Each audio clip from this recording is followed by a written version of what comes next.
artiste du décodage. Il résume et critique l'actualité sans pitié. Francis Gosselin.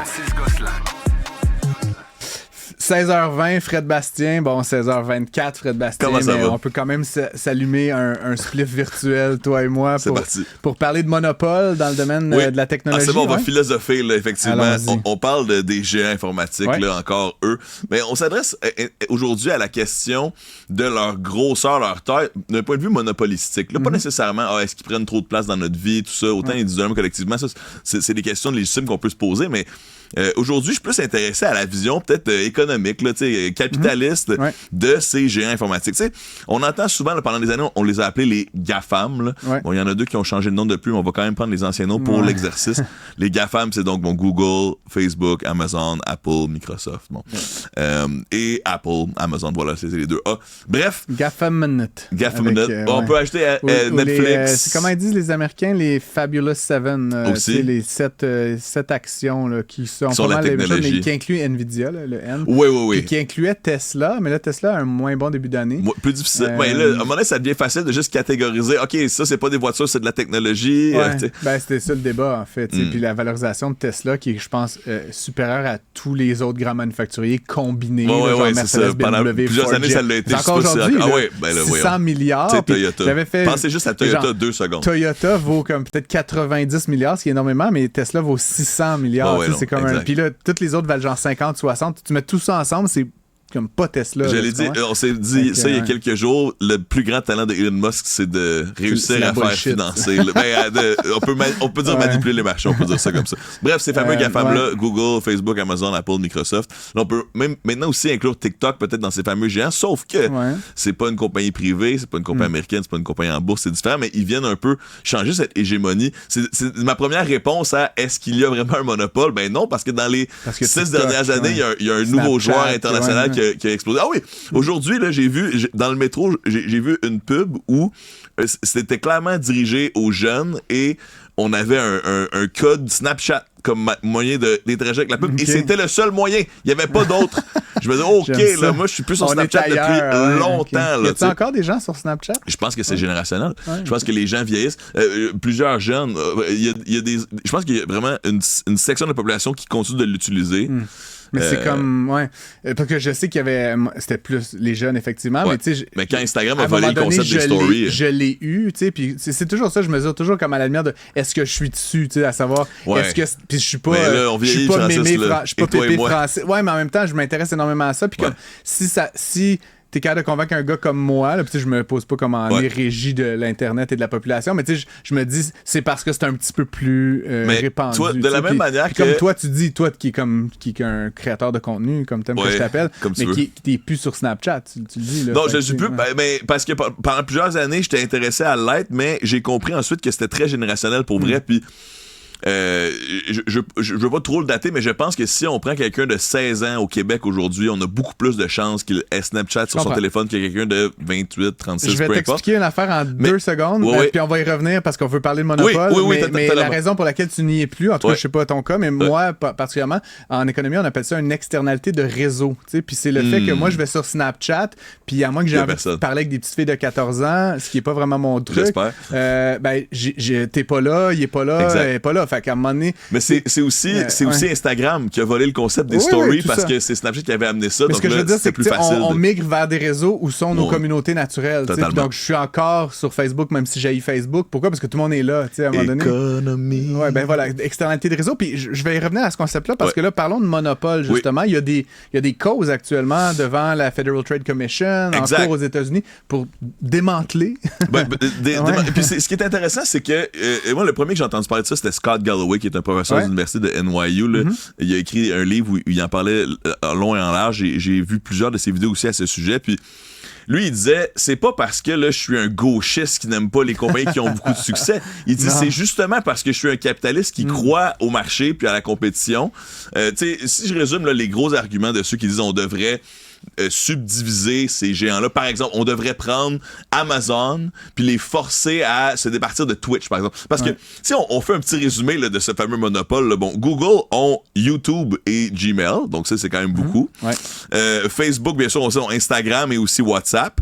Amazon ont Prime Video et aussi Twitch.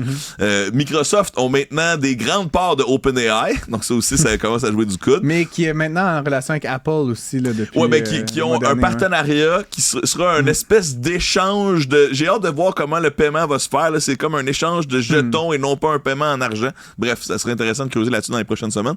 Mais ces grosses compagnies-là, dans le fond, le principal reproche qu'on pouvait leur faire d'un point de vue économique et capitaliste, c'est que c'est impossible d'innover contre elles.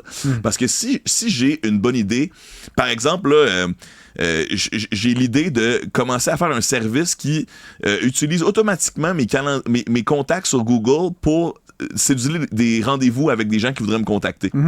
C'est arrivé, il y a des gens qui ont fait une application externe pour le faire, genre pour le brancher sur Gmail. Là, des affaires de même, ouais, okay. Ben, du jour au lendemain, Google fait « Ah non, ça c'est à nous. Soit on l'achète parce qu'on a tellement d'argent qu'on peut se le payer. » Ou soit on te coupe l'accès.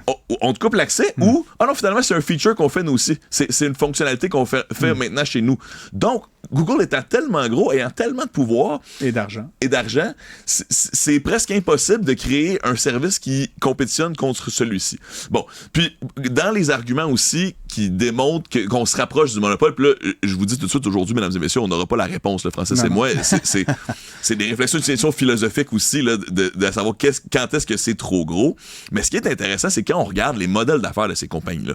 Parce que là, je viens d'en nommer plein, là, on sait que ça a l'air d'être des compétiteurs, mais si on regarde les revenus de Facebook, là, c'est plus que 95% des revenus de Facebook, c'est des revenus de publicité publicitaire. Ensuite, on dit, bon, ben, Apple, l'extrême majorité, c'est des revenus de matériel, de hardware, de iPhone, de Mac. Eux aussi, ils font un peu d'argent avec la pub, là, mais très peu. Là, Facebook, ils vendent un peu de Oculus Rift, là, ils font un peu d'argent avec le hardware, mais c'est une ligne Excel dans leurs documents. C'est pas vraiment une compétition directe. Puis je vais t'arrêter tout de suite parce que tu sembles dire que tout ça, c'est l'Internet. Mais en fait, ce qu'avance le Department of Justice puis la Federal Trade Commission, c'est qu'en fait, ce sont des marchés. La publicité... tu dis que Facebook puis Apple, mettons, se rivalisent pas, ce qui est vrai, mais Facebook dans la publicité puis Google, mettons, c'est un genre d'oligopole que si demain matin tu veux te lancer un service de distribution de publicité, bonne chance, ultimement. Ouais, je comprends ce que tu veux dire, mais TikTok est le contre-exemple, comme on disait. Puis moi aussi, cependant, là où je trouve ça intéressant, parce que... C'est des Chinois à TikTok, mais au-delà de ça... Sûrement qu'ils jouent pas avec les mêmes règles que nous. Non, mais aussi, moi, ce que je veux savoir, c'est... Puis je lance au défi quiconque chez TikTok ou quelqu'un qui a des informations chez TikTok de nous démontrer quels sont les réels revenus de cette compagnie-là. C'est quoi le modèle d'affaires? Parce que comme c'est des compagnies publiques, là, les GAFAM, je peux savoir où ils font leur argent et comment. C'est TikTok, pas le cas de TikTok, à ce jour, il n'y a jamais quelqu'un qui a pu me confirmer hors de tout doute que c'était une compagnie rentable. Que c'est pas ultra subventionné pour d'autres besoins peut-être. T'sais. Peut-être que c'est ultra rentable aussi. Peut-être qu'avec de la publicité, on fait beaucoup d'argent. Mais ça a été là avant que Facebook fasse de l'argent.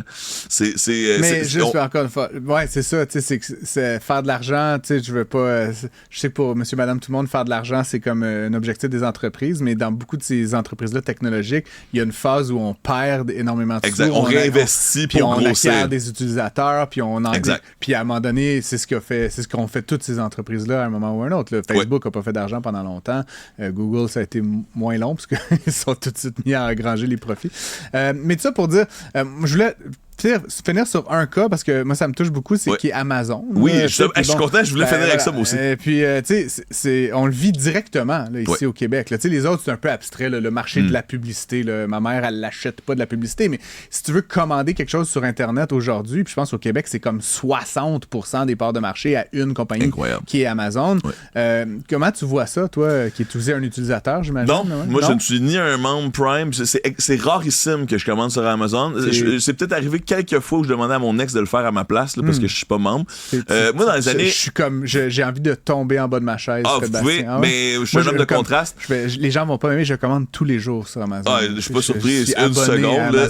Français sont tellement différents. Je commande des couches bébés sur Amazon. C'est comme, tu sais... je peux comprendre. Je vais-tu aller... Jean Coutu en trottinette, puis d'ailleurs, Jean Coutu, bon, c'est bien le fun, mais tu sais, ça appartient à Métro, puis tu sais, c'est pas non plus genre la petite...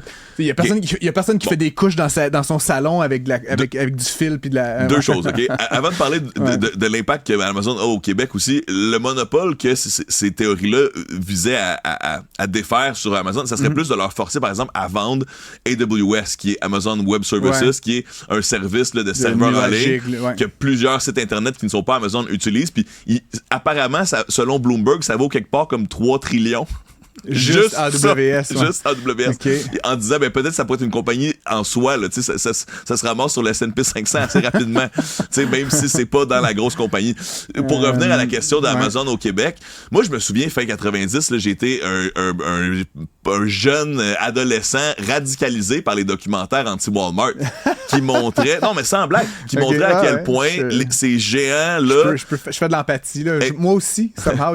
Non, mais j'ai déjà été point à l'heure. Écoute, je vais te raconter une blague, puis on doit se quitter bientôt, mais je disais, là, puis je sais pas si c'était pour faire mon smart ou quoi, là, mais je disais au monde que j'allais aller étudier au HEC en économie parce que je voulais comprendre le système pour le battre de l'intérieur. Ça, c'est Francis Gosselin. Regarde ce que tu fais aujourd'hui. Ouais, mais aujourd'hui...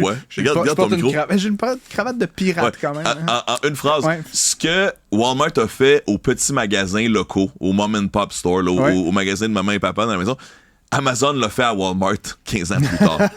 Donc je mettrais un bémol là-dessus parce que Walmart va encore très bien. Puis ça, pour une autre chronique, une prochaine fois, ils l'ont pas fait à Amazon. C'est un challenger, c'est certain. Mais ils ont eu mal au début. Là. Ils ont été très bons pour réagir, Walmart. Là, c'est parmi ceux qui l'ont fait. Mais mon point est le suivant, c'est que c'est dur de prévoir ça va être quoi les courbes d'innovation.